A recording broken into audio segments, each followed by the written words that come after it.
All right, kids, Assalamu alaikum. Welcome back to the online class. So, continuing the chapter of costing, last class we started and introduced the concept of costing. हमने last class में costing के topic को introduce किया, costing के concept को introduce किया, costing के concept को, चैप्टर को इंट्रोड्यूस किया।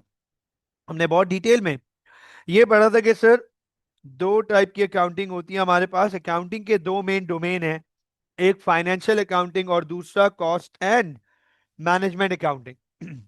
फाइनेंशियल अकाउंटिंग का मकसद होता है financial statements banana, cost and management accounting का मकसद होता है कॉस्ट स्टेटमेंट्स बनाना। हमने बहुत डिटेल में कॉस्टिंग को अंडरस्टैंड किया था कि कॉस्टिंग का मतलब है कॉस्ट एनालिसिस, कि कॉस्ट को हम डिफरेंट टाइप्स में, डिफरेंट कैटेगरीज में सेग्रीगेट कर सकें, डिवाइड कर सकें, और डिफरेंट टाइप्स ऑफ कॉस्ट को अंडरस्टैंड करने का नाम कॉस्टिंग है, कॉस्ट एनालिसिस। ये काम हम क्यों करते हैं? ताकि सर हम डिसीजंस ले सकें, बिजनेस के डिसीजंस लिए जा सकें। अंडरस्टैंड कीजिएगा इस बात को। तो हमने लास्ट क्लास में चार डिफरेंट टाइप्स कॉस्ट अंडरस्टैंड की थी: direct cost, indirect cost, variable cost and fix cost. ये चार डिफरेंट टाइप्स की कॉस्ट को हमने अंडरस्टैंड किया था। Very very important part, very very important part over here. हम जो आज की क्लास का कंटेंट स्टार्ट करने जा रहे हैं, अंडरस्टैंड कीजिएगा, वो एक बड़े इंपॉर्टेंट क्वेश्चन से है। हमारी आज की क्लास का जो कंटेंट स्टार्ट हो रहा है वो एक बहुत इंपॉर्टेंट सवाल से है। उस सवाल पे फोकस कीजिएगा। सर मैं आपके सामने जरा डायरेक्ट कॉस्ट और वेरिएबल कॉस्ट, इन दो कॉस्ट की एग्जाम्पल्स हाईलाइट करने जा रहा हूं। फोकस कीजिएगा स्क्रीन पे। मैं आपके सामने सबसे पहले डायरेक्ट कॉस्ट की एग्जाम्पल्स हाईलाइट कर रहा हूं। डायरेक्ट कॉस्ट में हमारे पास एग्जाम्पल है मटेरियल, एग्जाम्पल है लेबर एंड एग्जाम्पल है अदर डायरेक्ट कॉस्ट। गौर से देखिएगा, डायरेक्ट कॉस्ट में हमने ये पढ़ा है लास्ट क्लास में कि डायरेक्ट कॉस्ट वो कॉस्ट होती है जिनको डायरेक्टली एट्रीब्यूट कर सकें, आइडेंटिफाई कर सकें किसी भी यूनिट ऑफ अ प्रोडक्ट से। वो कॉस्ट जो डायरेक्टली रिलेटेड है गुड से, उसकी प्रोडक्शन से। तो उसमें एग्जाम्पल है material, labour and other direct cost. आप जरा गौर से वेरिएबल कॉस्ट को देखें। वेरिएबल कॉस्ट की एग्जाम्पल में भी मटेरियल है, लेबर है और अदर है। अदर, तो इसका मतलब आप अगर देखें, material material, labour labour, other other. बड़ा इंपॉर्टेंट एक सवाल बन सकता है यहां पे हो, आप, मुझे नहीं पता कि आप लोगों ने इस बात पे फोकस किया या नहीं किया कि सर डायरेक्ट कॉस्ट और वेरिएबल कॉस्ट की एग्जांपल्स तो सेम है। डायरेक्ट कॉस्ट और वेरिएबल कॉस्ट की एग्जांपल्स तो सेम है। तो क्या इसका मतलब यह है कि सारी डायरेक्ट कॉस्ट वेरिएबल कॉस्ट हैं और सारी वेरिएबल कॉस्ट डायरेक्ट कॉस्ट है? ये बड़ा इंपॉर्टेंट क्वेश्चन बनता है। मैं आपके सामने इस क्वेश्चन को लिख रहा हूं ताकि आप मेरी बात समझ सकें, जिस पॉइंट पे मैं आपको लेके जाना चाह रहा हूं, जिस पॉइंट पे मैं आपका माइंड इस वक्त ले जाना चाह रहा हूं। क्वेश्चन है या पॉइंट है, all the examples of direct costs and variable cost are exactly same. Does that mean that all direct costs are variable costs. ये बड़ा इंपॉर्टेंट सवाल बनता है सर कि सारी डायरेक्ट कॉस्ट और वेरिएबल कॉस्ट की एग्जांपल सेम है, तो क्या ये मतलब है कि सारी डायरेक्ट कॉस्ट वेरिएबल कॉस्ट होती है? बड़ा इंपॉर्टेंट क्वेश्चन बनता है, तो फोकस कीजिएगा। इस सवाल का आंसर आपके सामने लिख रहा हूं, फिर इसकी एग्जाम्पल भी लिखूंगा। फिर इसकी एग्जाम्पल भी लिखूंगा। Most of the direct cost are variable but not all. Few may be fixed as well. तो अब आप देखो, हमने इधर ये अंडरस्टैंड किया कि ज्यादातर डायरेक्ट कॉस्ट वेरिएबल होंगी। ज्यादातर डायरेक्ट कॉस्ट वेरिएबल होंगी, बट नॉट ऑल। सारी डायरेक्ट कॉस्ट वेरिएबल नहीं होंगी, कुछ फिक्स भी हो सकती हैं। सारी डायरेक्ट कॉस्ट वेरिएबल नहीं होंगी, कुछ डायरेक्ट कॉस्ट फिक्स भी हो सकती है। तो यहां पर स्टूडेंट्स बहुत बहुत लाउडली पूछते हैं कि सर कुछ एग्जाम्पल्स के थ्रू बताएं ताकि क्लैरिटी आ जाए। आइए एग्जाम्पल अज्यूम करते हैं।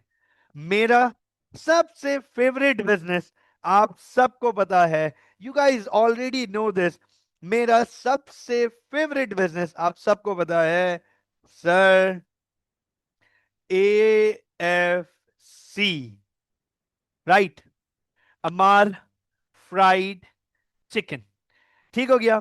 तो AFC अमार फ्राइड चिकन में सर हमारी स्पेशलिटी है कि हम बनाते हैं जिंगर्स। ठीक है, हमारी स्पेशलिटी है, हम बनाते हैं जिंगर्स। मुझे जरा ये बताओ, जिंगर बनाने के लिए कोई वर्कर चाहिए होगा, कोई लेबर चाहिए होगा, उसका नाम क्या है? जिंगर बनाने के लिए हमें जो वर्कर चाहिए या जो लेबर चाहिए, उसका नाम क्या है? What do we call that person? Okay, Kiyan कह रहा है शेफ, हाँ, उमर कह रहा है कुक। आई एम ग्लैड आप लोगों ने इज्जत दी, रिस्पेक्ट दी। बिल्कुल ठीक सर, AFC में हम बना रहे जिंगर्स। जिंगर्स बनाने के लिए हमें एक अदद लेबर चाहिए होगा, जिसको हम कहेंगे शेफ।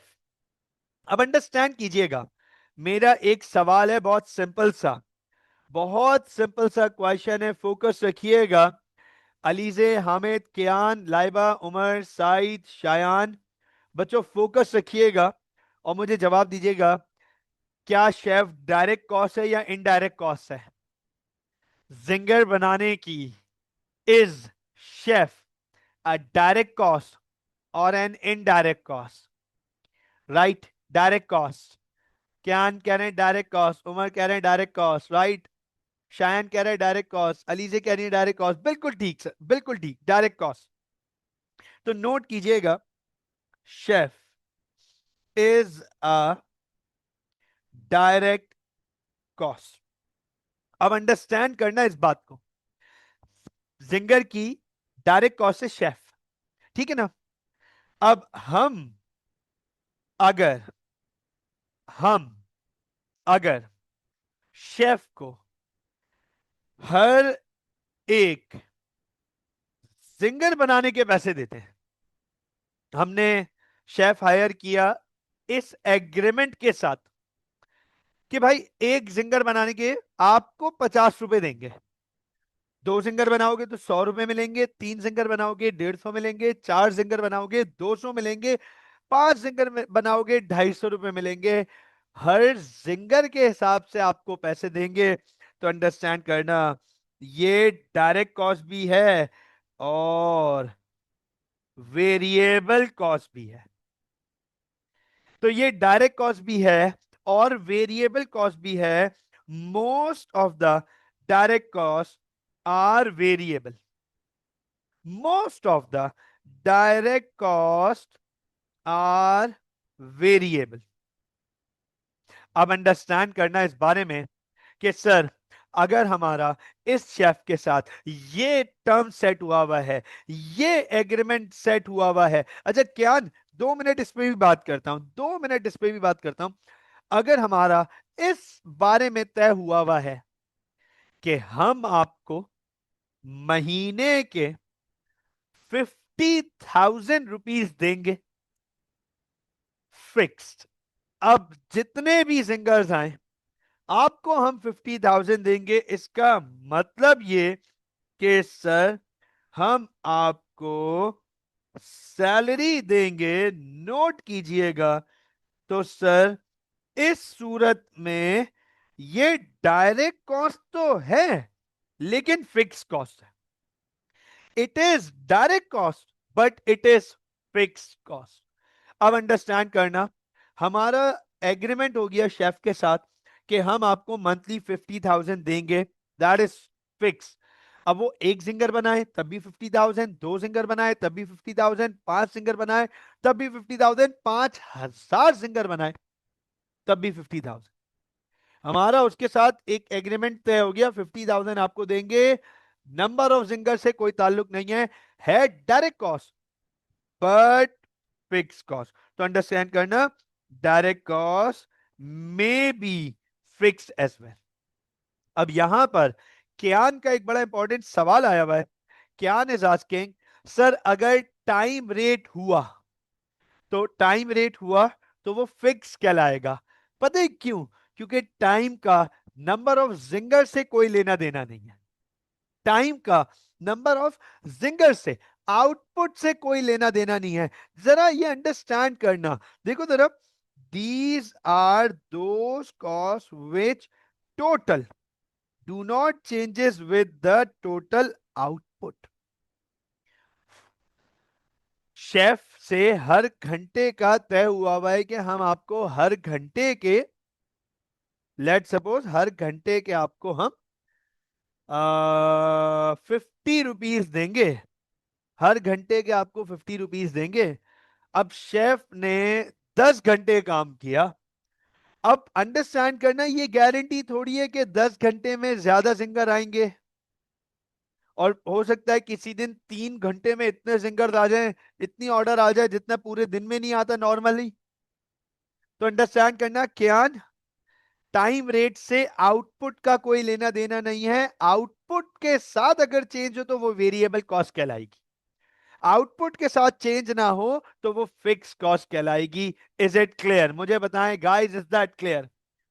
क्या ये वाली एग्जाम्पल के सामने समझ आया कि ज्यादातर डायरेक्ट कॉस्ट वेरिएबल होंगी लेकिन सारी वेरिएबल नहीं होंगी, कुछ फिक्स भी हो सकती हैं। अब मजे की बात इधर देखना, एक और एग्जाम्पल के थ्रू आपको, एक और एग्जाम्पल के थ्रू समझाता हूं, आप नोट कीजिएगा। सर हम एएफसी में जिंगर्स बनाते हैं, नोट कीजिएगा। मुझे ये बताओ, क्या जिंगर बनाने के लिए हमें कुछ मटेरियल चाहिए होगा या नहीं? Yes please. जिंगर बनाने के लिए हमें कुछ मटेरियल्स चाहिए होंगे या नहीं? क्या मटेरियल्स हमारी डायरेक्ट कॉस्ट हो गई? क्या मटेरियल्स हमारी डायरेक्ट कॉस्ट हो गई? अंडरस्टैंड कीजिएगा। अब आप मुझे ये बताओ, डायरेक्ट कॉस्ट, बहुत गौर से देखना, डायरेक्ट कॉस्ट क्या बंस डायरेक्ट कॉस्ट हैं? क्या बंस जिंगर बनाने के लिए यूज हो रहे हैं? Yes sir. अच्छा मुझे एक बात बताओ, अगर एक जिंगर बनाने के लिए 1 पेयर ऑफ बन चाहिए तो 2 जिंगर बनाने के लिए कितने पेयर ऑफ बन चाहिए होंगे?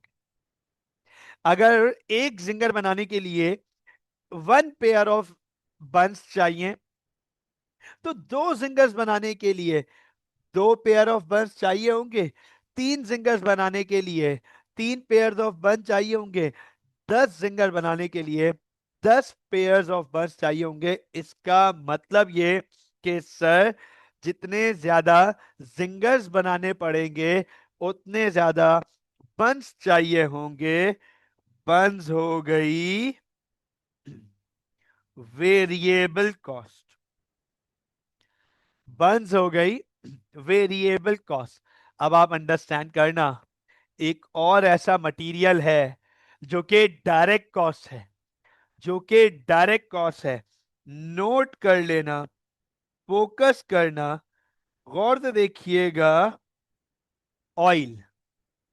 ऑयल। क्या आपको जिंगर बनाने के लिए ऑयल चाहिए? यस और नो? यस और नो? क्या जिंगर बनाने के लिए ऑयल चाहिए? शायान पूछ रहा है ऑयल किस लिए चाहिए। बेटा, मैं इंजन ऑयल की बात नहीं कर रहा। मैं इंजन ऑयल की बात नहीं कर रहा। हाँ, ऑयल। एक बात बताओ शायान, ये जो जिंगर की जो पैटी होती है, जो क्रिस्पी होती है, ठीक है ना, वो कहाँ कहाँ क्या कर, कैसी क्रिस्पी कैसी होती है वो? फ्रायर में। फ्रायर में। राइट, फ्रायर में नहीं डालोगी क्या ऑयल? कमाल है यार। अच्छा, अब मुझे एक बात बताओ, एक सवाल है, बहुत सिंपल सा सवाल है। क्या ऑयल पर जिंगर चाहिए होता है या जनरली चाहिए होता है? क्या ऐसा होता है कि हम एक जिंगर के लिए 1 टेबल स्पून ऑफ ऑयल, तो 2 जिंगर के लिए sir 2 table of spoon of oil, और 3 जिंगर के लिए 3 टेबल स्पून ऑफ ऑयल? या फिर ऐसा होता है कि ऑयल, फ्रायर में ऑयल डला हुआ होता है और हम वहां पे चिकन पीसेस डाल देते हैं ब्रेड क्रम्ब से कोट करके, और फिर वो फ्राई हो जाते हैं। तो अंडरस्टैंड कीजिएगा, जितनी मेरी रिसर्च है फास्ट फूड से रिलेटेड, मुझे ये पता है कि सर कुछ बिजनेसेस 2 दिन में ऑयल चेंज करते हैं, कुछ बिजनेस 3 दिन में ऑयल चेंज करते हैं, कुछ बिजनेस 4 दिन में ऑयल चेंज करते हैं, कोई पार्शली डेली ऑयल चेंज करता है, पार्शली, पूरा नहीं। तो इसका मतलब ये कि ऑयल का नंबर ऑफ जिंगर से कोई ताल्लुक नहीं है।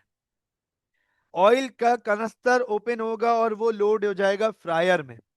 अब उस दिन 80 पीस भी, 80 चिकन पीसेस भी फ्राई हो सकते हैं, और 100 चिकन पीसेस भी फ्राई हो सकते हैं, और 150 चिकन पीसेस भी फ्राई हो सकते हैं। तो ऑयल जो है वो बन जाएगा हमारी फिक्स कॉस्ट। तो आप चेक कर लो, एग्जाम्पल के थ्रू आपको समझा दिया कि ज्यादातर डायरेक्ट कॉस्ट वेरिएबल होती हैं, लेकिन जरूरी नहीं है कि डायरेक्ट कॉस्ट, सारी डायरेक्ट कॉस्ट वेरिएबल हो। It is not necessary, few में बी फिक्स एज वेल। आपको एग्जाम्पल के थ्रू समझा दिया। आई hope that this is very clear. यही आर्ग्यूमेंट, यही सेम आर्ग्यूमेंट इनडायरेक्ट कॉस्ट और फिक्स कॉस्ट के लिए भी होता है। यही सेम आर्ग्यूमेंट इनडायरेक्ट कॉस्ट और फिक्स कॉस्ट के लिए भी होता है। आप नोट कीजिएगा, स्क्रीन पे फोकस कीजिएगा। सर, इनडायरेक्ट कॉस्ट की एग्जांपल्स में आप देखो ओवरहेड्स लिखा हुआ है, ओवरहेड्स। ओवरहेड्स। अच्छा, क्यान कह रहा है, क्यान का एक सवाल आया है, क्यान का एक सवाल आया है, बट सर अगर एक भी जिंगर ना बने तो ऑयल भी यूज नहीं होगा, तो doesn't that make it variable cost? क्या, मेरा एक बहुत सिंपल सा सवाल है, एग्जाम्पल लेते हैं, और बिल्कुल कराची की पक्की एग्जाम्पल लेते हैं। आपको मजा आएगा कराची की एग्जाम्पल सुनकर। मुझे एक बात बताएं, हमने एएफसी स्टार्ट किया हुआ है, ठीक है? आज लेट सपोज दोपहर 1 बजे हमारे एएफसी ओपन करने का टाइम है। अंडरस्टैंड कीजिएगा, फोकस कीजिएगा। हमने 1 बजे शटर्स ओपन किए, हम सेटिंग वेटिंग चल रही है, किचन इक्विपमेंट सेट हो रहा है, कस्टमर से ऑर्डर हम 2 बजे लेना स्टार्ट करते हैं, 1 घंटा सारा सेटअप टाइम है। गौर से अंडरस्टैंड करना, हमने कल का ऑयल ड्रेन किया, ठीक है, कल का ऑयल ड्रेन किया और आज का ऑयल लोड किया। बहुत गौर से अंडरस्टैंड कीजिएगा, फोकस कीजिएगा। और ऑर्डर लेने से पहले न्यूज आई कि शहर में हंगामे हो रहे हैं, कुछ हो गया है, नामालूम अफराद शहर बंद करा रहे हैं। फोकस कीजिएगा, हमने शटर डाउन कर दिए, दुकान बंद हो गई। अब आप दो 2 दिन की स्ट्राइक या 3 दिन की स्ट्राइक है जो भी है, हाँ, कैसे गोल्डन डेज हुआ करते थे यार, है ना, वो जो सडन छुट्टियां मिल जाती थी, ओ हो, वो जो सडन छुट्टी आती थी ना, ऑल ऑफ अ सडन, हाँ, अनप्लैंड, ठीक है ना, कहाँ गया उसे ढूंढो।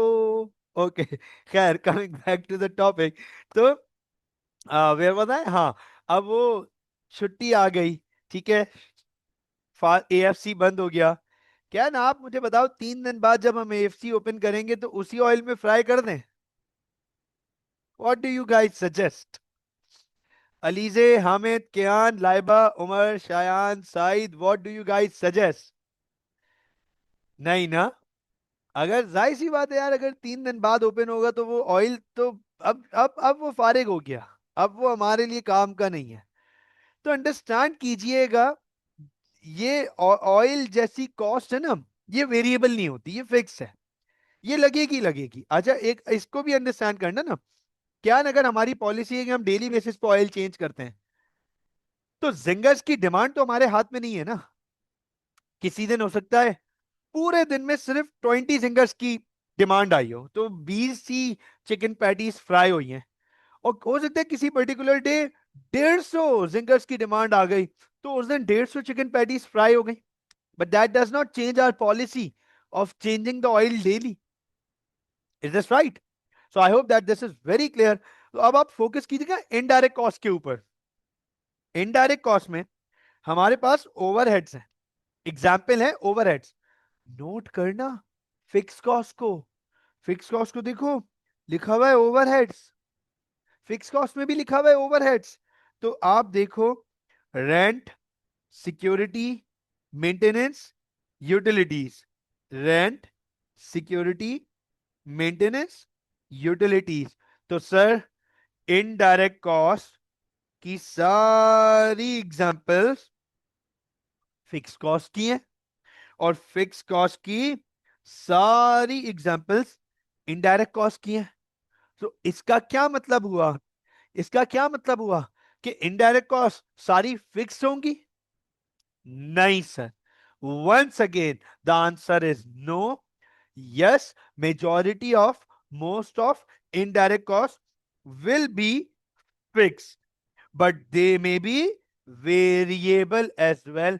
जैसा डायरेक्ट कॉस्ट के साथ था, ऐसे ही इनडायरेक्ट कॉस्ट के साथ भी होगा। So I hope that this is very very clear. I hope इसमें कोई और सवाल नहीं होगा। If there is, you may ask. अगर कोई सवाल है, आप पूछ सकते हैं। मैं आगे चल रहा हूं, नोट कीजिएगा। अब हम कॉस्टिंग के बैकग्राउंड को अंडरस्टैंड कर चुके हैं, हम डिफरेंट टाइप्स ऑफ कॉस्ट को अंडरस्टैंड कर चुके हैं। Time to introduce some numerical part. Now is the time to introduce some numerical part. Numerical part से पहले मैं आपके सामने एक वर्किंग करने जा रहा हूं, फोकस कीजिएगा। if if you guys can have a very good control over these workings, जो workings अभी आपके सामने लेकर आ रहा हूं, costing will be like this. Costing इतनी आसान हो जाएगी आपकी, आपको सर कॉस्टिंग में कोई एज सच प्रॉब्लम्स नहीं है। अगर ये इंफॉर्मेशन आपकी फिंगर टिप्स पर है, ये वर्किंग आपको समझ आती है और आप कर लेते हो आसानी से, तो नोट कीजिएगा, मैं एक स्टेटमेंट लिखने जा रहा हूं। मुझे बताइएगा how much valid is this statement? ये स्टेटमेंट कितना वैलिड है, जरा फोकस कीजिएगा। Every business aims to make profit. मुझे बताएं, is this statement valid? Every business aims to make profit. Sir, दुनिया का हर बिजनेस प्रॉफिट कमाना चाहता है। ज्यादातर प्राइवेट सेक्टर बिजनेसेस प्रॉफिट के लिए ही ओपन होते हैं, apart from very few welfare organisations, but businesses aim to make profit. तो अंडरस्टैंड कीजिएगा, प्रॉफिट का आपके सामने फॉर्मूला लिखने जा रहा हूं। फोकस कीजिएगा, नोट कीजिएगा। सर, प्रॉफिट लॉस, प्रॉफिट,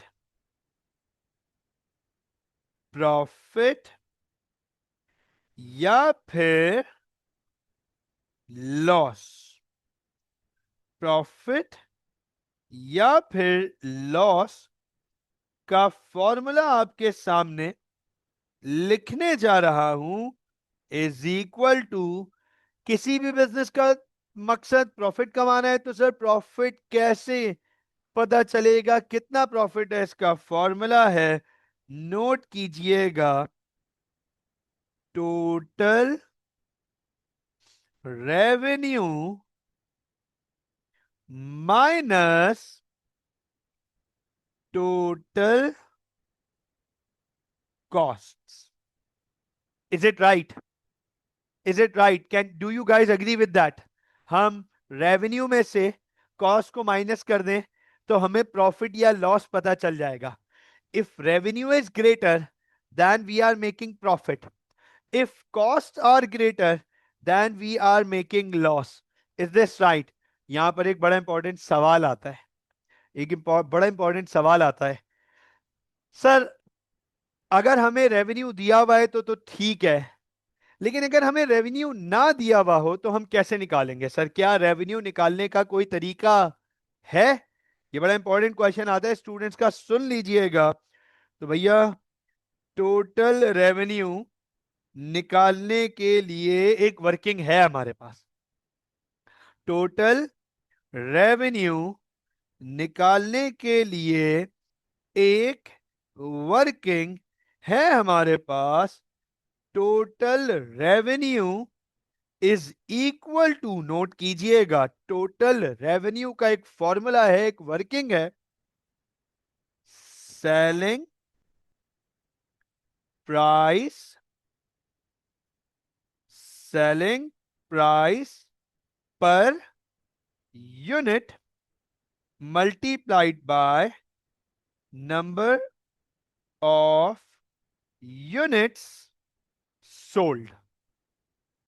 एक यूनिट कितने का बेच रहे हैं, उसे मल्टीप्लाई कर दो जितने यूनिट्स बेच रहे हैं। एक यूनिट कितने का बेच रहे हैं, उसे मल्टीप्लाई कर दो जितने यूनिट्स बेचे हैं, आपको टोटल रेवेन्यू मिल जाएगा। You will be able to get total revenue. Total revenue is equal to selling price per unit multiplied by number of units sold. So I hope you have the total revenue. तो अभी student यहां पे रुकते नहीं है, एक और सवाल पूछते हैं। कहते सर, टोटल रेवेन्यू का तो चलो आपने वर्किंग बता दी हमें, what about total cost? Sir, क्या हमें टोटल कॉस्ट दी हुई होगी? और अगर नहीं दी हुई होगी तो क्या टोटल कॉस्ट की कोई वर्किंग है? तो सुन लीजिएगा, फोकस कर लीजिएगा, बिल्कुल टोटल कॉस्ट की भी वर्किंग है, बिल्कुल टोटल कॉस्ट की भी वर्किंग है। नोट कीजिएगा, सर टोटल कॉस्ट की क्या वर्किंग है? मैं आपके सामने यहां पे टोटल कॉस्ट्स की आपको वर्किंग बता रहा हूं। टोटल कॉस्ट की क्या वर्किंग है, फोकस कीजिएगा। अगर आपको टोटल कॉस्ट नहीं दी हुई तो हम टोटल कॉस्ट कैसे निकाल सकते हैं? इसकी भी एक वर्किंग है, total variable cost plus total fixed cost. तो दो कॉस्ट है हमारे पास, एक वेरिएबल और फिक्स। हम उन दोनों को ऐड कर दें, उन दोनों के टोटल्स को ऐड कर दें, तो हमें टोटल कॉस्ट मिल जाएगी। Total cost is equal to total variable cost plus total fix cost. तो आप चेक करो, टोटल वेरिएबल कॉस्ट और टोटल फिक्स कॉस्ट से हमें टोटल कॉस्ट मिल जाएगी। अब स्टूडेंट का सवाल आता है कि सर, क्या इन दोनों कॉस्ट की भी कोई वर्किंग्स हो सकती हैं? तो देखो, टोटल फिक्स कॉस्ट तो आमतौर पे आपको सिर्फ टोटल करना पड़ता है, लेकिन यस, टोटल वेरिएबल कॉस्ट पे आपको वर्किंग करनी पड़ सकती है। नोट कीजिएगा, टोटल वेरिएबल कॉस्ट की आपको वर्किंग करनी पड़ सकती है। और सर, वो वर्किंग क्या है ये देख लीजिएगा। Variable cost per unit multiplied by number of units produced. एक यूनिट आपको कितने का पड़ रहा है वेरिएबल कॉस्ट में, और आप कितने यूनिट्स बना रहे हैं या कितने यूनिट्स खरीद रहे हैं। दोनों केसेस पॉसिबल हैं, कितने यूनिट्स बना रहे हैं या कितने यूनिट्स खरीद रहे हैं। जितने भी यूनिट्स हैं, आप उससे वेरिएबल कॉस्ट पर यूनिट को मल्टीप्लाई कर दें, आपको टोटल वेरिएबल कॉस्ट मिल जाएगी। तो गाइस, अलीजे, हामिद, कियान, लाइबा, उमर, साइद, शायान, फोकस कीजिएगा, गौर से देखिएगा। Sir, variable cost per unit को नंबर ऑफ यूनिट से मल्टीप्लाई करें तो हमें मिलती है total variable cost. Total variable cost आ गई यहां, उसे टोटल फिक्स कॉस्ट में ऐड करें तो हमें मिलती है टोटल कॉस्ट। टोटल कॉस्ट जाएगी यहां पे, ये चेक करो। उसके बाद सेलिंग प्राइस पर यूनिट को मल्टीप्लाई करो नंबर ऑफ यूनिट से, तो आपको मिलेगा टोटल रेवेन्यू। टोटल रेवेन्यू आएगा यहां। तो आप चेक करें, इन दोनों की वर्किंग से हम कैलकुलेट करेंगे प्रॉफिट और लॉस। मुझे बताएं, इज दैट क्लियर? मुझे बताएं गाइस, इज दैट क्लियर? कोई सवाल यहां तक? मैं आप लोगों को जरा इसकी इंपॉर्टेंस बता दूं कि guys, these equations, these formulas, ये प्रॉफिट लॉस, ये total revenue, total cost, total variable cost, आपको थोड़े टाइम में रियलाइज होगा how important are these. Sir, these are the backbone of costing. ये कॉस्टिंग की बैकबोन है। खास तौर पे आपको आगे जाके पता चलेगा। कॉस्टिंग में हम कॉस्टिंग के मेथड्स पढ़ते हैं, उसमें एक मेथड है marginal costing. These will become absolutely foundations, principles of pillars of marginal costing. तो ये फॉर्मूलाज अगर आपके फिंगर टिप्स पे हैं तो आपके लिए कॉस्टिंग बहुत आसान हो जाएगी। Time to apply these formulas on a numerical question. Workbook में आपके पास पेज नंबर 164 पे एक प्रैक्टिस एक्टिविटी है। इस प्रैक्टिस एक्टिविटी को आपके सामने अंडरस्टैंड करेंगे और इसको अटेम्प्ट करेंगे, इसको सॉल्व करेंगे। तो page number 164 of your workbook, time to attempt this numerical question of absolute basics of costing। Start करते हैं।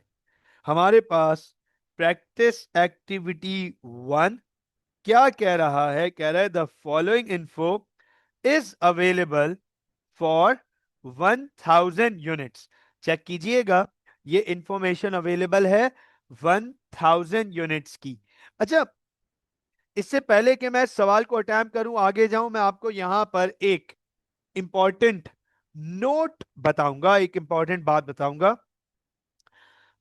कॉस्टिंग में you will see, you will realize, you will experience that no two questions look same. Costing में ना बहुत कम ऐसा होता है कि दो सवाल एक दूसरे से मिलते जुलते लग रहे हो। कॉस्टिंग में एग्जामिनर के पास पूछने के लिए बड़ी वैरायटी होती है। एग्जामिनर आराम से क्वेश्चंस को डिफरेंट कर सकता है, एग्जामिनर क्वेश्चन में वेरिएशन लेकर आ सकता है। तो आपको है ना, आपको सवाल पढ़ना आना चाहिए, सवाल समझ आना चाहिए, और सवाल में प्रोवाइड इंफॉर्मेशन, कॉस्ट इंफॉर्मेशन, आपको उसको सेग्रीगेट करना आना चाहिए। जब आप उस कॉस्ट को सेग्रीगेट कर लोगे, जब आप कॉस्ट को क्लासिफाई कर लोगे और आप उस कॉस्ट को अंडरस्टैंड कर लोगे, तो आपको पता है फिर एग्जामिनर किसी भी वैरायटी से सवाल ले आए कोई फर्क नहीं पड़ता। फिर एग्जामिनर किसी भी वैरायटी से कोई भी सवाल लेकर आ जाए, फिर फर्क नहीं पड़ता। तो with the passage of time हम देखेंगे कि कॉस्ट को पढ़ना कितना जरूरी है और अंडरस्टैंड करना कितना जरूरी है। आप देखो इस सवाल में हमारे पास एक एग्जामिनर ने इंफॉर्मेशन दी है 1000 यूनिट्स की, 1000 यूनिट्स की। अंडरस्टैंड करना, ऐसे सवाल होंगे जहां एग्जामिनर बोलेगा मैं 1000 यूनिट की इंफॉर्मेशन नहीं दे रहा बल्कि इंफॉर्मेशन दे रहा हूं 1 यूनिट की। तो अप्रोच चेंज हो जाएगी हमारी। जो अप्रोच अभी हम इसके लिए रखेंगे 1000 यूनिट्स के लिए, वो अप्रोच हमारी 1 यूनिट के क्वेश्चन के लिए नहीं होगी। It would be a bit different. तो फोकस करते करिएगा। With the passage of time आपको रियलाइज होगा कि all right, how to understand these questions, cost information, and how to segregate different types of cost. तो अब आप देखो 1000 यूनिट्स के लिए वो 1000 यूनिट्स बना रहा है जो भी बिजनेस है, वो हमें सबसे पहली इंफॉर्मेशन दे रहा है डायरेक्ट मटेरियल की। अच्छा, आपसे एक मेरा सवाल है।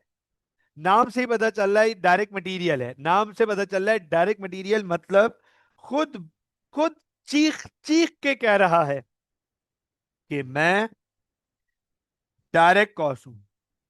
अच्छा, अब आप मुझे ये बताओ, क्या यहां पे उन्होंने ये बताया है कि ये मटेरियल वेरिएबल है या फिक्स है? बोलो भाई, क्या उन्होंने आपको कहीं ये बताया है कि ये मटेरियल वेरिएबल है या फिक्स है? नहीं सर, ये नहीं बताया। तो सुन लीजिएगा, अगर नहीं बताया तो direct cost by default variable cost होती है, बाय डिफॉल्ट। अगर नहीं बताया तो direct cost by default variable cost होती है। तो अब अंडरस्टैंड करना, 1000 यूनिट्स बनाने के लिए $4500 का डायरेक्ट मटेरियल लग रहा है। अच्छा, मैं आपसे एक सवाल पूछता हूं, क्या हम 1 यूनिट का डायरेक्ट मटेरियल निकाल सकते हैं? क्या हम 1 यूनिट का डायरेक्ट मटेरियल निकाल सकते हैं? यस और नो? यस और no? Yes sir, yes sir. वाह भाई वाह, शायान, शायान ने तो डायरेक्ट वैल्यू निकाल के दे दी। वाह भाई वाह शायान, वेरी, हाँ क्या बोलेंगे, आगे भागने, वाह वेरी गुड यार। शायान कह रहे हैं यस सर, और वैल्यू भी निकाल के दे दी। तो फोकस कीजिएगा, बिल्कुल निकाल सकते हैं। टोटल कॉस्ट को टोटल यूनिट से डिवाइड कर दें। अगर $4500 1000 यूनिट्स के लिए लग रहे हैं, तो आप नोट करो 1 यूनिट की मटेरियल कॉस्ट आ गई $4.5। 1 यूनिट की मटेरियल कॉस्ट आ गई $4.5। ठीक हो गया। आगे चलते हैं, डायरेक्ट लेबर।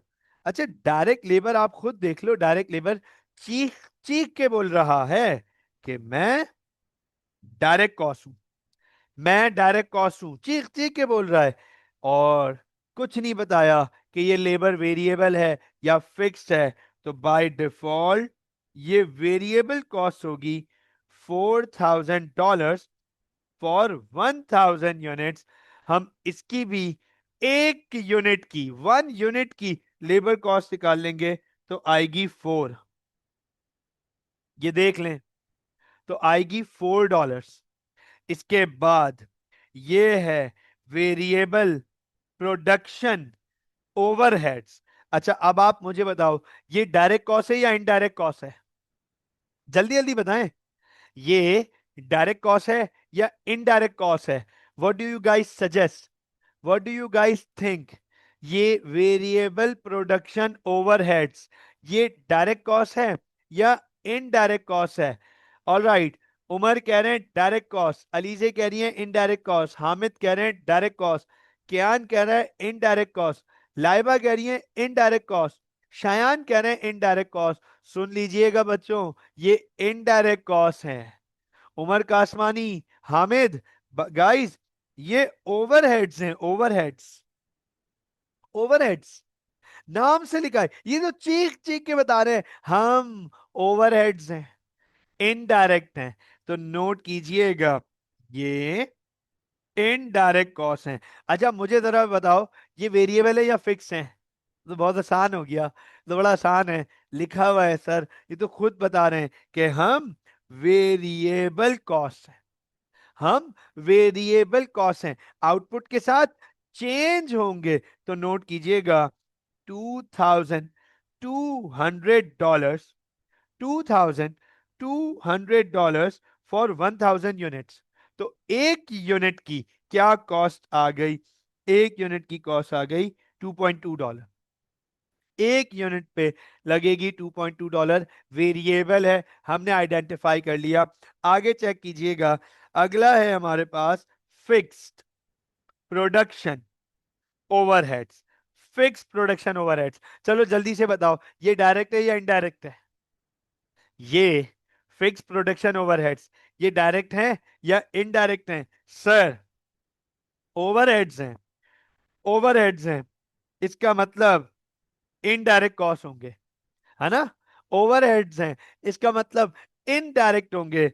और ये तो चेक करो, ये तो खुद बोल रहे हैं कि हम फिक्स कॉस्ट हैं, हम फिक्स्ड कॉस्ट हैं। इसका मतलब हम चेंज नहीं होंगे, आउटपुट कुछ भी हो, वी वोंट चेंज। आउटपुट कुछ भी हो, हम पे कोई फर्क नहीं पड़ेगा। मैं आप लोगों से एक सवाल पूछने जा रहा हूं, इसका जवाब दीजिएगा, अटेंशन दीजिएगा। मुझे बताओ, अगर अगर 1,000 यूनिट्स बनाने के लिए, अगर 1,000 यूनिट्स बनाने के लिए 10,000 के फिक्स प्रोडक्शन ओवरहेड्स हैं, तो बताओ एक यूनिट का फिक्स प्रोडक्शन ओवरहेड कितना हुआ? एक यूनिट का, फॉर 1 यूनिट, एक यूनिट का फिक्स प्रोडक्शन ओवरहेड कितना हुआ? What would be fix production overhead for 1 unit? एक यूनिट का फिक्स प्रोडक्शन ओवरहेड कितना होगा? एक यूनिट का फिक्स प्रोडक्शन ओवरहेड कितना होगा?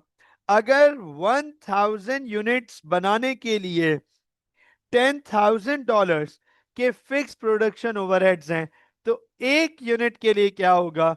मेरे पास आंसर्स हैं, फोकस कीजिएगा।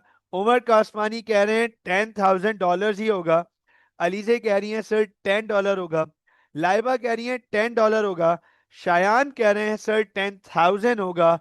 सुन लीजिएगा लाइबा एंड अलीजे, अटेंशन दीजिएगा, इट विल बी $10,000, फिक्स्ड है, आउटपुट से चेंज नहीं होगा। एक यूनिट हो या 2 यूनिट हो, 10 यूनिट हो या 50 यूनिट्स हो, 100 यूनिट्स हो या 1,000 यूनिट्स हो या 2,000 यूनिट्स हो, ये 10,000 ही रहेगा। This will remain 10,000, this won't change. Is that clear? ये बात समझ आई? तो गाइस, हम इसको पर यूनिट नहीं कर सकते, हम इसको पर यूनिट नहीं लेके जा सकते, क्योंकि ये पर यूनिट है ही नहीं, ये पर यूनिट है ही नहीं। आगे चलते हैं, आगे है हमारे पास वेरिएबल सेल्स ओवरहेड्स, आगे हैं हमारे पास वेरिएबल सेल्स ओवरहेड्स। तो सर ये तो खुद बता रहे हैं कि हम ओवरहेड्स हैं, इसका मतलब इनडायरेक्ट कॉस्ट। हम ओवरहेड्स हैं, इसका मतलब इनडायरेक्ट कॉस्ट। और सर हम वेरिएबल हैं, नोट कीजिएगा। तो इसका मतलब ये कि 1000 यूनिट्स के लिए, 1000 यूनिट्स के लिए $2000 लग रहे हैं। इसका मतलब हर यूनिट पे $2 लग रहे हैं। इसका मतलब हर यूनिट पे $2 की वेरिएबल कॉस्ट आ रही है। और आखिरी है हमारे पास फिक्स्ड सेल्स ओवरहेड्स। तो फिक्स सेल्स ओवरहेड्स, नोट कीजिएगा सर, ओवरहेड्स हैं तो इनडायरेक्ट कॉस्ट है और फिक्स कॉस्ट है। इसका मतलब ये कॉस्ट आउटपुट से चेंज नहीं होगी, आउटपुट से इसका कोई ताल्लुक नहीं है। अब आप मुझे ये बताएं, क्या हमने इस कॉस्ट इंफॉर्मेशन को सेग्रीगेट कर लिया डायरेक्ट और इनडायरेक्ट में, फिक्स और वेरिएबल में? यस और नो? यस और नो? क्या हमने कॉस्ट की इंफॉर्मेशन को सेग्रीगेट कर लिया डायरेक्ट और इनडायरेक्ट में, फिक्स और वेरिएबल में? तो अंडरस्टैंड करना, ये काम आपको पेपर में भी करना पड़ेगा, एग्जाम में भी करना पड़ेगा, क्वेश्चंस में करना पड़ेगा ये काम। अब हम देखते हैं कि एग्जामिनर हमसे मांग क्या रहा है, चाह क्या रहा है, पूछ क्या रहा है। हामिद, एग्जामिनर हमसे सबसे पहला सवाल जो पूछ रहा है, एग्जामिनर कह रहा है निकाल के दो total variable cost per unit. Total variable cost per unit. Examiner कह रहा है एक यूनिट की वेरिएबल कॉस्ट निकाल के दो। तो अंडरस्टैंड कीजिएगा, गौर से देख लीजिएगा, मैं आपके सामने पार्ट ए, गाइस, मैं आपके सामने पार्ट ए की वर्किंग यहां पे कर रहा हूं। नोट कीजिएगा, total variable cost per unit. मैं आपके सामने total variable cost per unit पे वर्किंग कर रहा हूं। इसकी दो तरीके हैं इसकी वर्किंग करने के। इसकी वर्किंग करने के दो तरीके हैं, दोनों बड़े आसान हैं, आप दोनों में से कोई भी फॉलो कर सकते हो। जो आपकी मर्जी हो वो आप कर लीजिएगा, जो आपको सही लगे वो कर लीजिएगा। नोट कीजिएगा, मुझे बताओ टोटल 1000 यूनिट्स बनाने के लिए मटेरियल कितना लग रहा है, जल्दी से बताओ, जल्दी से वैल्यूज दीजिएगा, वेरी क्विकली वैल्यूज दीजिएगा। 1000 यूनिट्स बनाने के लिए मटेरियल कितना लग रहा है? सर 4500। 4500। अच्छा, क्या मटेरियल वेरिएबल कॉस्ट है? क्या मटेरियल वेरिएबल कॉस्ट है? Yes sir. कितनी? 4500 लिख दी हमने। अच्छा, मटेरियल के बाद दूसरी वेरिएबल कॉस्ट कौन सी है हमारी? मटेरियल के बाद दूसरी वेरिएबल कॉस्ट कौन सी है हमारी? Sir direct labour. Sir direct labour variable है। और 1000 यूनिट्स बनाने के लिए कितना लेबर लग रहा है? $4000।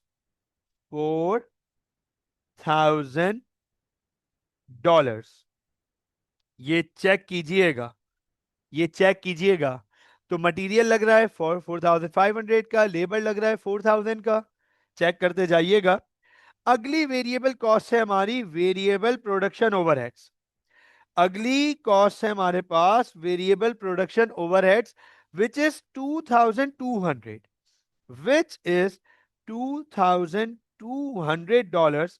तो ये चेक कीजिएगा, $2200। और उसके बाद अगली वेरिएबल कॉस्ट है हमारी variable sales overheads, which is $2000, which is $2000। अच्छा, मुझे एक बात ये बताओ, मैंने ये फिक्स प्रोडक्शन ओवरहेड्स और फिक्स सेल्स ओवरहेड्स क्यों नहीं कंसिडर किए यहां पे?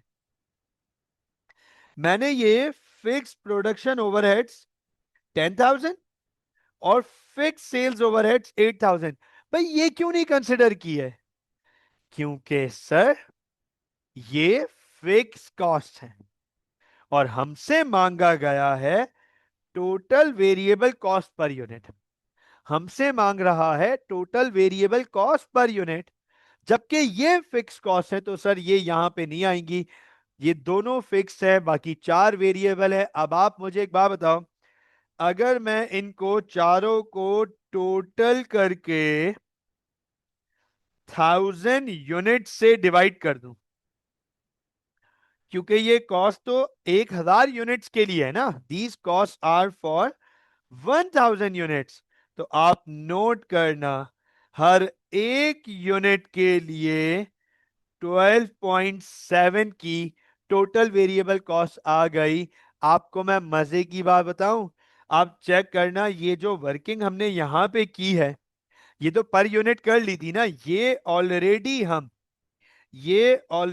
हम पर यूनिट वर्किंग कर चुके थे। आप इसको टोटल करो, इसका टोटल भी 12.7 ही आएगा, इसका टोटल भी 12.7 आएगा।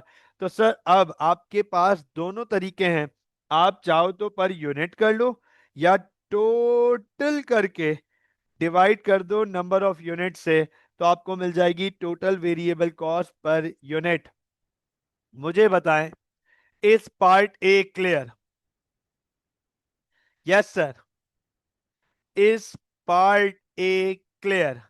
क्या पार्ट ए समझ आ गया? Total variable cost per unit, हर एक यूनिट की वेरिएबल कॉस्ट 12.7 आएगी, हर एक यूनिट की वेरिएबल कॉस्ट 12.7 आएगी। अब देखिएगा आगे, आगे एग्जामिनर पार्ट बी में क्या कह रहा है? कह रहा है total cost at following output level. अब एग्जामिनर कह रहा है आप हमें निकाल के दो टोटल कॉस्ट कि 500 यूनिट्स बनाने की टोटल कॉस्ट क्या होगी, और अगर हम 800 यूनिट्स बनाएंगे तो टोटल कॉस्ट क्या होगी, और अगर हम 2000 यूनिट्स बनाएंगे तो टोटल कॉस्ट क्या होगी, और अगर हम 4000 यूनिट्स बनाएंगे तो टोटल कॉस्ट क्या होगी। इन चारों आउटपुट लेवल्स पे हमें टोटल कॉस्ट बतानी है।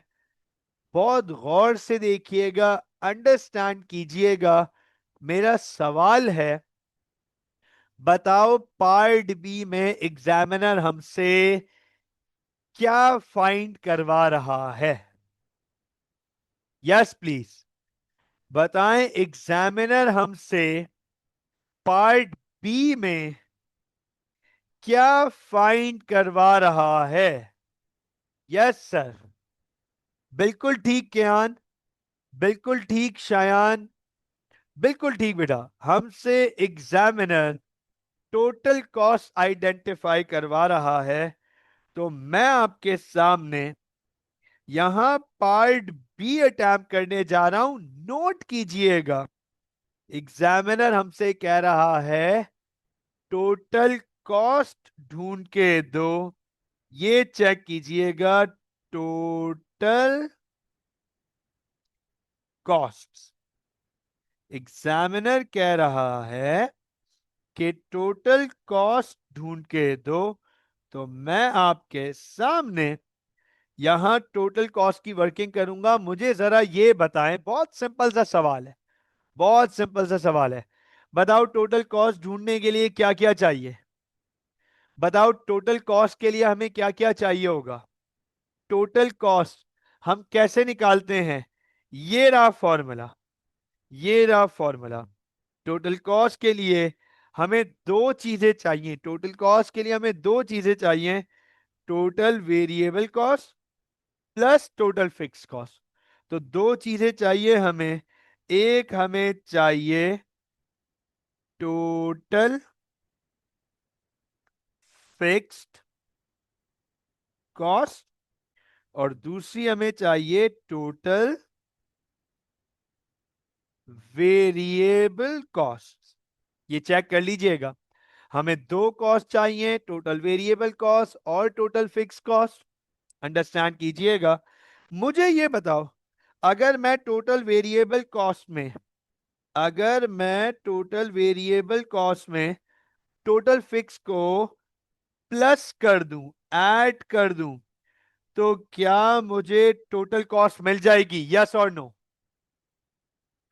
यस और no?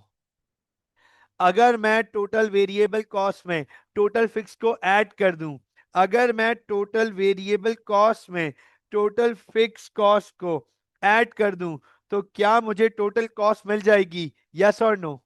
Yes sir. Right, yes sir. अच्छा, यही तो फॉर्मूला पढ़ा था अभी हमने, टोटल कॉस्ट का is equal to total variable cost plus total fix cost. Right. अब सवाल ये है कि सर ये टोटल वेरिएबल कॉस्ट कैसे मिलेगी? सवाल यह है कि ये टोटल वेरिएबल कॉस्ट कैसे मिलेगी? तो नोट करना, नोट करना, total variable cost TVC per unit, TVC per unit, total variable cost per unit को अगर हम नंबर ऑफ यूनिट से मल्टीप्लाई कर दें, तो हमें टोटल वेरिएबल कॉस्ट मिल जाएगी। ये फॉर्मूला भी हम पढ़ चुके हैं। Total variable cost is equal two variable cost per unit multiplied by number of units. अगर हम टोटल वेरिएबल कॉस्ट को नंबर ऑफ यूनिट से मल्टीप्लाई करा दें, तो हमें टोटल वेरिएबल कॉस्ट मिल जाएगी, और फिर उसे टोटल फिक्स कॉस्ट में ऐड कर दो, तो हमें टोटल कॉस्ट मिल जाएगी। आई hope that this is very very clear. अब आप मुझे ये बताएं, सबसे पहले एग्जामिनर हमसे कितने यूनिट्स का कह रहा है?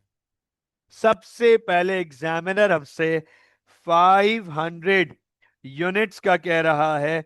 ये चेक कीजिएगा, 500 यूनिट्स, 500 यूनिट्स। क्या बात है उमर। अच्छा, अब आप मुझे एक बात बताओ, बहुत जल्दी से सवाल पूछूंगा, इसका जवाब दे दीजिएगा। क्या हमने total variable cost per unit निकाल ली है? How much is that? क्या हमने total variable cost per unit निकाल ली है? If yes, how much is that? 12.7। और ये पार्ट ए में हम कर चुके हैं। इसका मतलब ये कि हर एक यूनिट के लिए, हर एक यूनिट पर हमारी टोटल वेरिएबल कॉस्ट है 12.7। ठीक है, देखते जाइएगा, अंडरस्टैंड कीजिएगा, फोकस कीजिएगा। अब आप मुझे जरा ये बताएं कि अगर एक यूनिट की 12.7 है, तो 500 यूनिट्स की टोटल वेरिएबल कॉस्ट कितनी हो जाएगी? तो sir it will be 6,350। It will be 6,350। अच्छा, ये बताओ, क्या टोटल फिक्स कॉस्ट दी हुई है या निकाल लेंगे सिंपली? क्या हमें टोटल फिक्स कॉस्ट के बारे में बताया हुआ है? Yes sir. दो फिक्स कॉस्ट हैं, दो फिक्स कॉस्ट हैं, एक प्रोडक्शन के हैं और एक सेल्स के हैं, 10,000 और 8,000। तो क्या 18,000 टोटल फिक्स कॉस्ट हो गई हमारी? Yes sir. तो टोटल कॉस्ट आ गई $24,350। आप चेक कर लो, ये क्या किया है भाई उमर?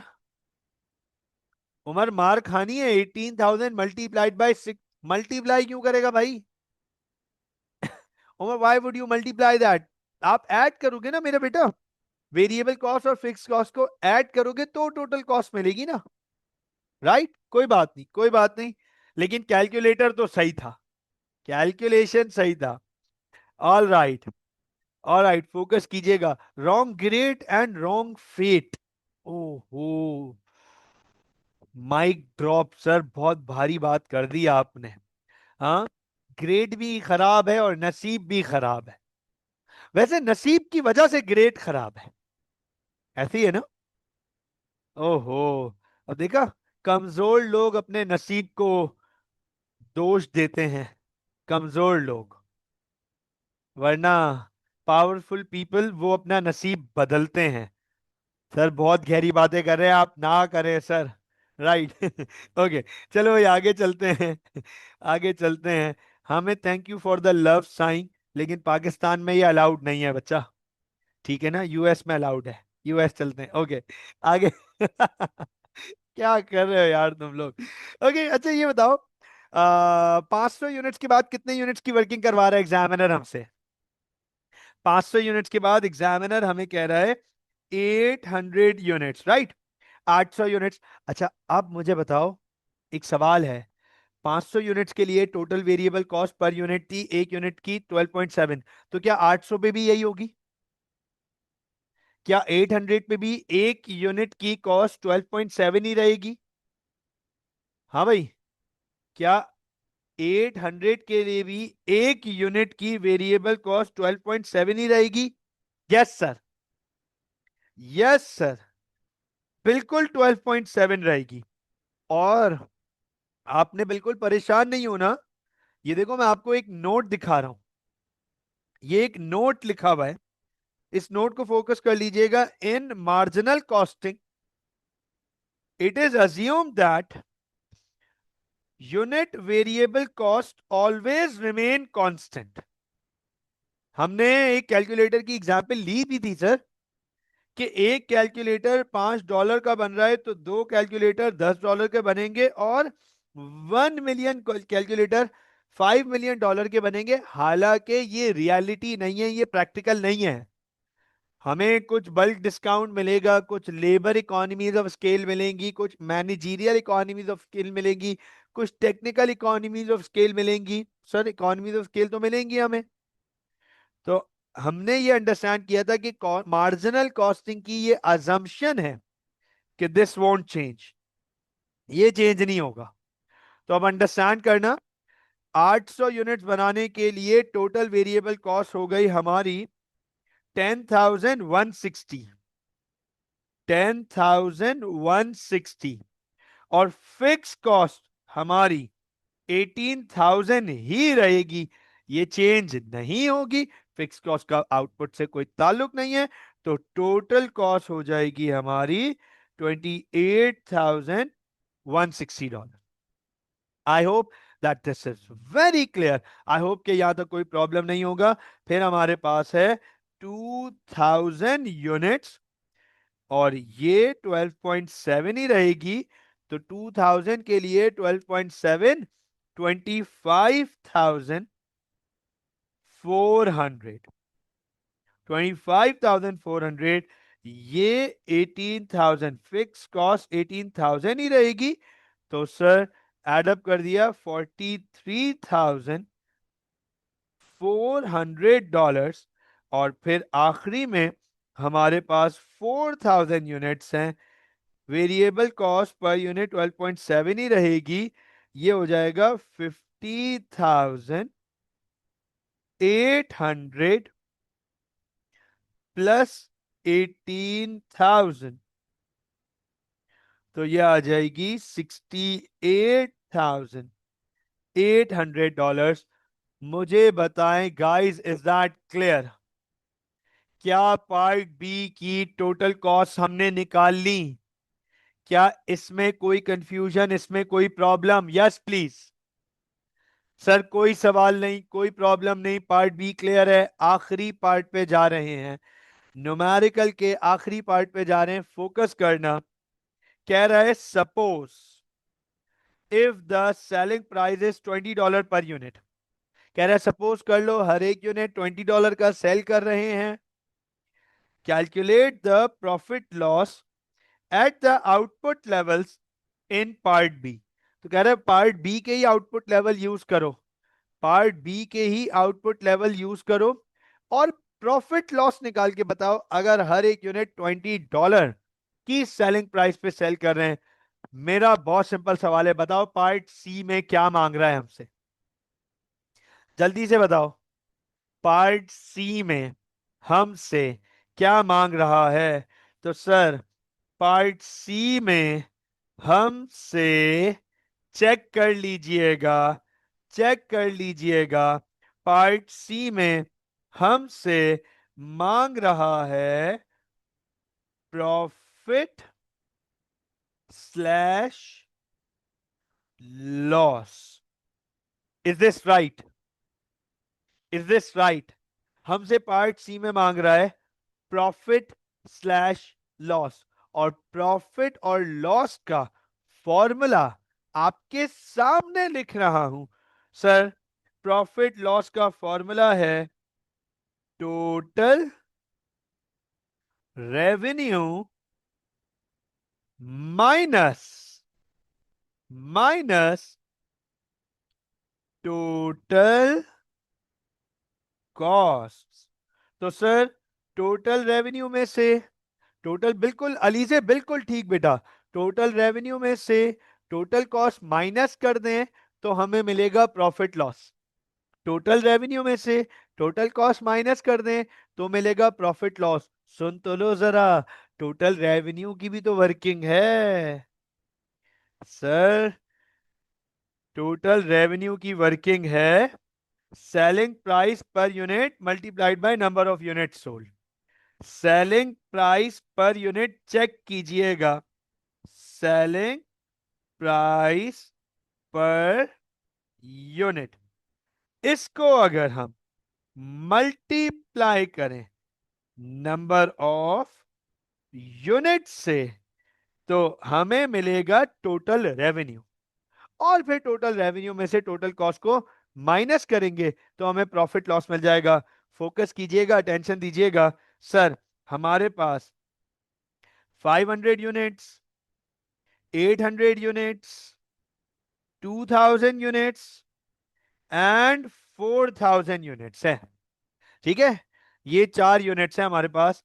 कह रहा है सपोज करो कि सेलिंग प्राइस है $20, सेलिंग प्राइस है $20 पर यूनिट। तो आप चेक करो, पार्ट ए का रेवेन्यू आ जाएगा हमारे पास, पार्ट ए का रेवेन्यू आ जाएगा हमारे पास, नोट कीजिएगा, फोकस कीजिएगा, पार्ट ए का रेवेन्यू आ जाएगा हमारे पास $10,000, $10,000। और पार्ट ए की टोटल कॉस्ट हम यहां निकाल चुके हैं। पार्ट ए 500 यूनिट्स बनाने के लिए कॉस्ट लग रही थी 24,350, 24,350। तो ये बताओ रेवेन्यू ज्यादा है या कॉस्ट ज्यादा है? प्रॉफिट हो रहा है या लॉस हो रहा है? सर कॉस्ट ज्यादा है, लॉस हो रहा है। 14,350 का लॉस, 14,350 का लॉस हो रहा है अगर ये बिजनेस 500 यूनिट्स बेचता है। अगर ये बिजनेस 800 यूनिट बेचेगा तो सेलिंग प्राइस वही $20 पर यूनिट रहेगी, जिससे रेवेन्यू बढ़ जाएगा, रेवेन्यू बढ़कर हो जाएगा $16,000, रेवेन्यू बढ़कर हो जाएगा $16,000। और कॉस्ट है, नोट कीजिएगा, 28,160। कॉस्ट है $28,160। अभी भी कॉस्ट ज्यादा है, लॉस आएगा $12,160 का, अभी भी लॉस आएगा $12,160 का। क्यान बिल्कुल ठीक बेटा, बिल्कुल ठीक उमर, बिल्कुल ठीक हामिद। आगे चलते हैं। फिर 2000 यूनिट्स है हमारे पास, 2000 यूनिट्स, सेलिंग प्राइस $20 ही रहेगी, रेवेन्यू हो गया 40,000 का, कॉस्ट है हमारे पास 43,400 की, 43,400। तो सर ये लॉस आ गया $3,400 का, लॉस आ गया $3,400 का, बिल्कुल ठीक गाइस। और आखिरी में 4,000 यूनिट्स पर बिजनेस कमाएगा $80,000, $80,000 कमाएगा, जबकि इसका खर्चा हो रहा है $68,800, $68,800 डॉलर्स। तो सर अब इसको प्रॉफिट हो रहा है, और प्रॉफिट हो रहा है $11,200 का। चेक कीजिएगा, $11,200 का इसको प्रॉफिट हो रहा है। तो अब आप देखें सर, ये है कॉस्टिंग का बैकग्राउंड, कॉस्ट स्ट्रक्चर की अंडरस्टैंडिंग। ये चार फॉर्मूलाज बड़े इंपॉर्टेंट हमारे पास। मुझे बताएं, इज दैट क्लियर? क्या ये समझ आ गए? Yes please.